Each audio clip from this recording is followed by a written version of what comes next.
Hi, my name is Donnie Lowy. I want to share with you what I strongly believe to be one of the most helpful psukim verses that a person should remember when they're going through very difficult and challenging times. This pasuk is phenomenal because although it's a warning to the Jewish people, actually I believe it has a very strong and uplifting, helpful, practical message to us that we could draw upon. We just have to remember this pasuk when we're going through very difficult times. Rak hishamer lecha u'shmor nafshecha me'od pen tishkach es hadvarim asher ro einecha ufen yitzuru milvavecha kol yimei chayecha behodatam levanecha v'levidei vanecha.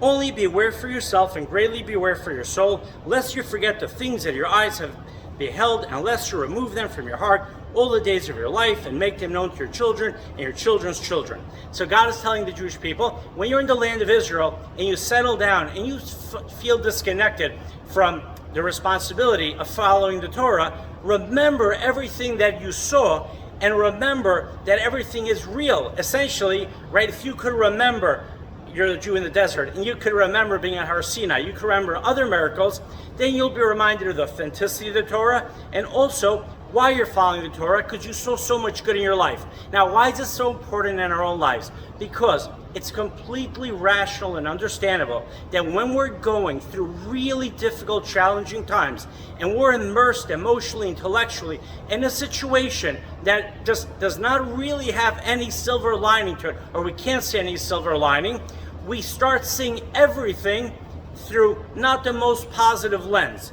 The Torah is reminding us that if we want to be able to uplift ourselves, if we want to be able to simply reorient ourselves to the right direction, so to speak, to realign ourselves religiously with the Torah, or just be in a better place in our lives, we have to remember the good things that we experience. We have to remember the miracles that we experience in our lives. We have to remember the good things that happen to us. We also have to remember the good things that we accomplish. Because if we focus on good times that we had, we'll remember that we could also have good times now and in the future.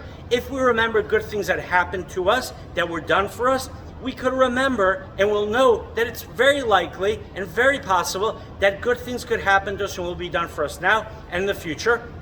And more importantly, if we could focus on things that were out of the ordinary in a positive way, something that seemed so miraculous, and we realize that it was just such a great thing that happened in our lives, if we focus on that, we'll be able to remember, just like the Jewish people needed to remember what they had seen. And the more we could focus on the good things that happen in our lives, the more we'll be motivated, because the more we'll feel uplifted in our knowledge and our understanding that also good things could happen now and good things could happen in the future. And if we say to ourselves, no, but now the situation is so difficult, now it's so challenging, guess what? We also felt like that back then. We also had difficult times in our past. We also went through very hard experiences in our prior years, but we also had good experiences back then, and we also were able to overcome and just move forward from those experiences. And I think that's what the Torah is doing. The Torah is reminding us that if we want to be able to focus and be able to be positive and we're able to move forward and get ourselves back on the right path, we have to remember the good and amazing things that we saw and experienced in our lives. I want to wish you an amazing, great Shabbos, Shabbat Shalom, that you should be able to overcome whatever situation you're going through. And that I think it's very important to always remember, we all always remember the good things that happen in our lives, and we have to remember and realize that just as good things happen in the past, they could also happen now and in the future. Shabbat Shalom. Have an amazing, great Shabbos.